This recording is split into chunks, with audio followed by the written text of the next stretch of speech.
Coming up later. But first, the big story we are following at this hour is the countdown to the sequester. Because in 2 short days, at the stroke of midnight, March the 1st, $85 billion in automatic spending cuts will be triggered. But even with the clock ticking closer and closer to that deadline, our alarmist-in-chief, President Panic himself, he did not feel the need to be at the White House today, nor did he think it was important enough to visit Capitol Hill and try and hammer out a bipartisan solution to the mess that he himself has put the country in.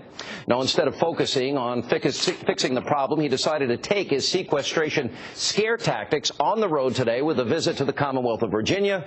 And as usual, his teleprompter was loaded to the brim with more of the same irresponsible, end-of-the-world rhetoric that we've all grown accustomed to. In fact, his choice of words was so ridiculously similar to what we've heard from him exactly a week ago, we could not resist on this program but put together a Hannity highlight reel of President Panic in action. Do not adjust your screen. This is not deja vu that you're seeing. You're not seeing double. Sadly, this is the, quote, leadership in the age of Obama. In a few days, Congress might allow a series of immediate, painful, arbitrary budget cuts to take place, known in Washington as the sequester. Now, if Congress allows this meat cleaver approach to take place, it will jeopardize our military readiness. It will eviscerate job-creating investments in education and energy and medical research. Early education, like Head Start and Early Start, would be eliminated for nearly 1,000 children. Border Patrol agents will see their hours reduced. FBI agents will be furloughed. Federal prosecutors will have to close cases and let criminals go. Air traffic controllers and airport security will see cutbacks, and that which means more delays at airports across the country. Tens of thousands of parents will have to scramble to find child care for their kids. Hundreds of thousands of Americans will lose access to primary care and preventive care, like flu vaccinations and cancer screening. So these cuts are wrong. They're not smart. They are not fair. They will hurt our economy. They're a self-inflicted wound that doesn't have to happen. They don't have to happen. Now, I've laid out a plan that details how we can pay down our deficit in a way that's balanced and responsible. A balanced plan.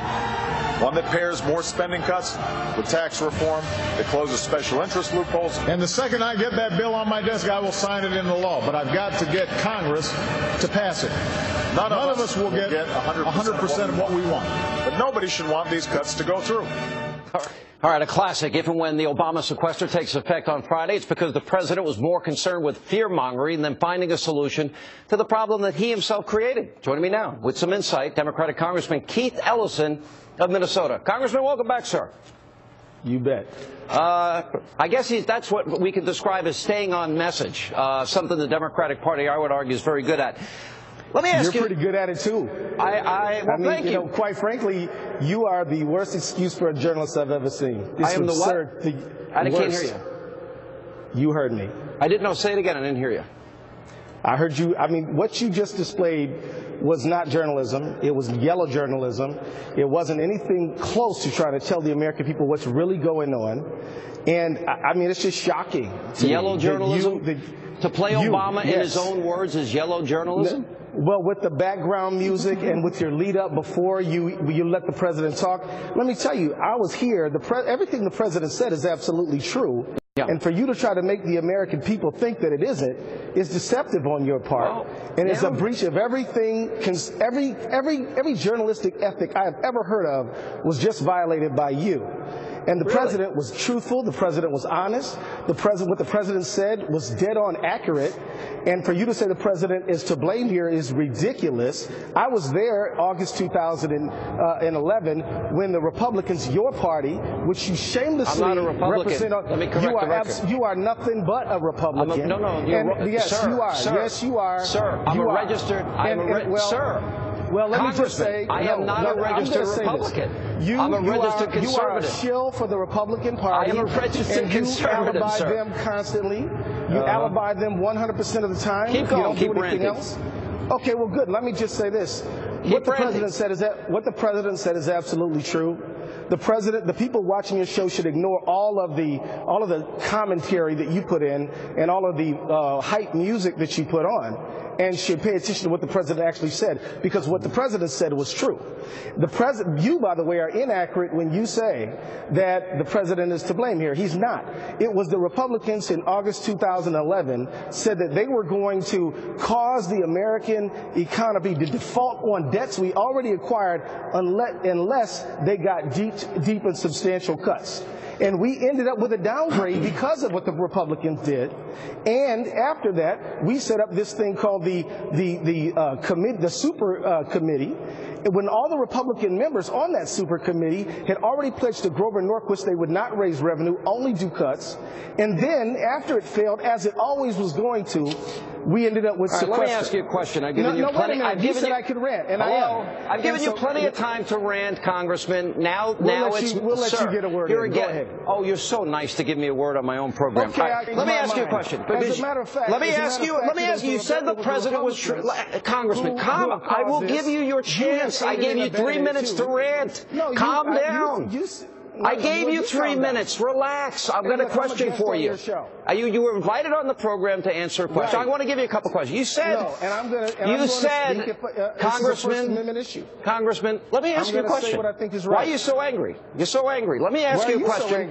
I'm not angry. I'm laughing at you because I think this is actually comical. I'm laughing at you. All right. Here's my question. Here's my question for you. It's not the first time. Listen, I invited you on. I gave you 3 minutes to rant. Now let me ask you a question. We'll have a discussion. We'll have a dialogue. In the spirit of bipartisanship, let's find a dialogue. I want to ask you this. I thought you weren't a Republican. Max, I'm a registered conservative. I am, sir. Right. You want to make a $1,000 bet that I'm a registered conservative? You want to make a $10,000 bet? I don't bet. I don't bet. I'm just telling you, I'm a registered conservative. I wrote a book called Conservative Victory. I didn't write Republican Victory. Do you have a question for me, sir? Yes, I do. All right. Now, first of all, it was Max Baucus and it was Bob Woodward that said that the president requested the sequester, point one. Point number two, my question to you is very simple. Barack Obama, because you said that what he said is true. The Budget Control Act was forced down the American public by the Republican Party. Sequester is a provision of the Budget Control Act. Relax. The Republicans are responsible for the Budget Control Act, which I got it. sequester. I know you're a broken record. Now let me get you my question. You're a broken record. Okay, thank you. Here's my question.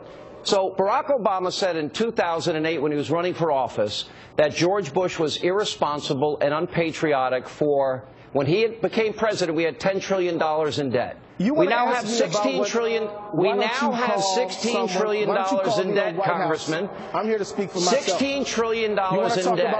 I want to ask you, is it? Here's my question. I got an answer for you. You want to do something about the $16 trillion? Let's do something. Let's close on large corporations. Let's say that yachts and jets should not be something you can write off. Let's say that ExxonMobil and Chevron should not get a tax rebate and a subsidy. Let's start there. Let's say that people who get to pay less on Congressman, you're ranting really well. Well, can I ask you a question? Here's a simple question. Is it immoral? Is it immoral? Is it immoral to put 16 and a half? I'm immoral? What did I do that's immoral? I didn't do anything that's immoral. You say things that aren't true. Give me one example, sir. Well, to try to say that it is the president's fault and he is to blame is wrong, and it's a lie. It's not his fault that we have $16 trillion in debt. He didn't add $6 trillion. We didn't add $6 trillion to the debt since he's been president. No. We did add $6 trillion to debt since he's been president. What about the other 10? All right. Let's talk about the other 10. Congressman, you are a total waste of time. I'm moving on because our audience deserves better. Thank you for being with us. I tried to give you a fair shot. And coming up, did ABC News deceptively edit an interview with the